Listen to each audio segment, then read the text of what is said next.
Thanks so much for coming today to celebrate our friend Gary Nolta, or Nolta as I call him. My first recollection of Gary would be from about age 10. Our sister Kathy was good friends with Gary's sister Glenda and would help out at the concession stand at Linwood Theater. It was probably after Gary got out of the Army that I first really saw him there at Linwood Theater. And I remember his beautiful turquoise GTO and his penny loafers. So I wore my penny loafers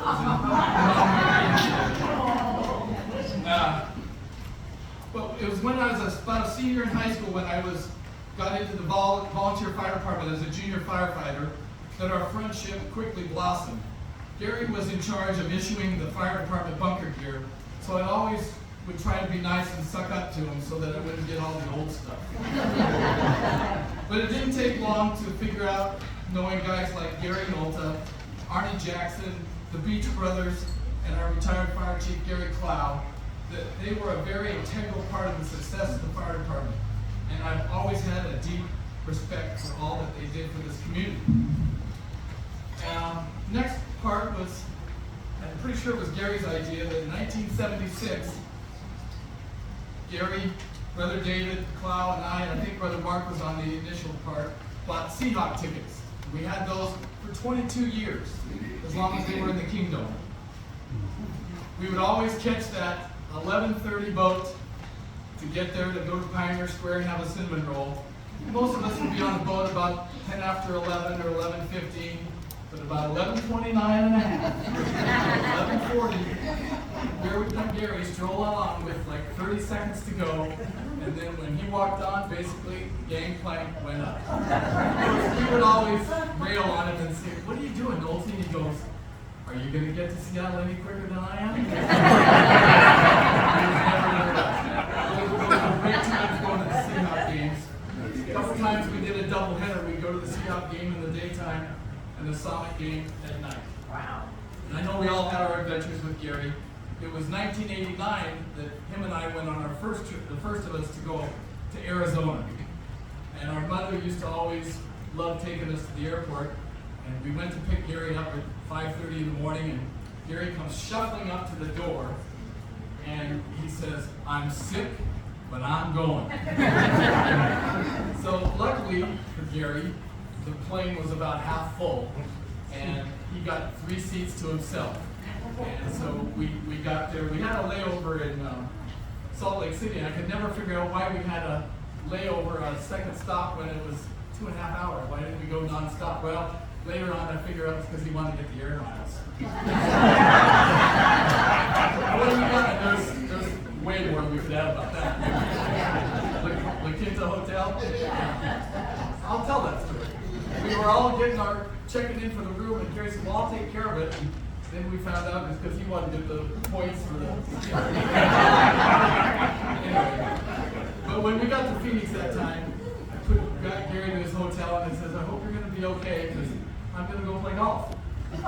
So, but after a day and a half, we had a great trip to Arizona. We had a great trip and watched the Mariners and played a little golf. And it was many years after that we all had some great trips to Arizona.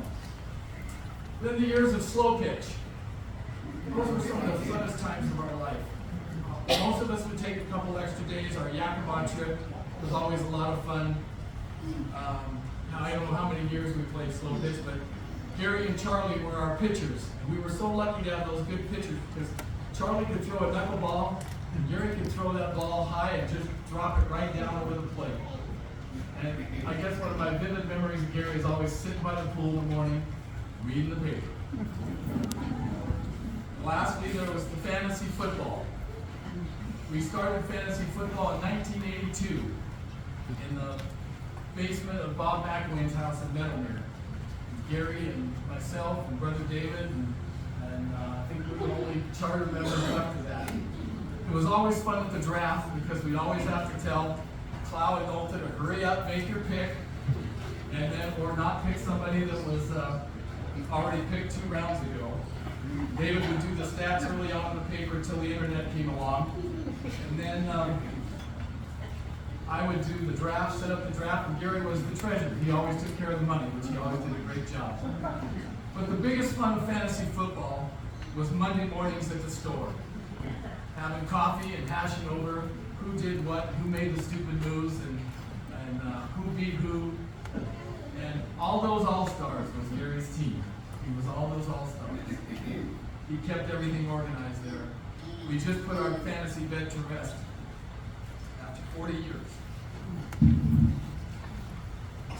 Just about the same. Anyway, Gary never lost his sense of humor. He had it right up until the end.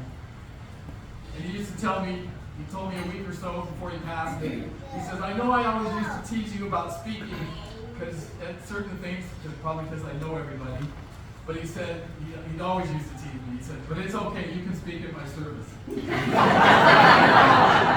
apologized for teasing me all those years. And when I finally talked to him last time and told him how I really felt about him, what a blessing he was, I told him, I said, well, Nolta, we had a great run, didn't we? We had Seahawks and fantasy football and slow pitch. I said, we were so lucky to have you and Charlie as pitchers. We never gave up any gopher balls. And he said, I didn't give up any gopher balls. Rest in peace, my friend. Be missed.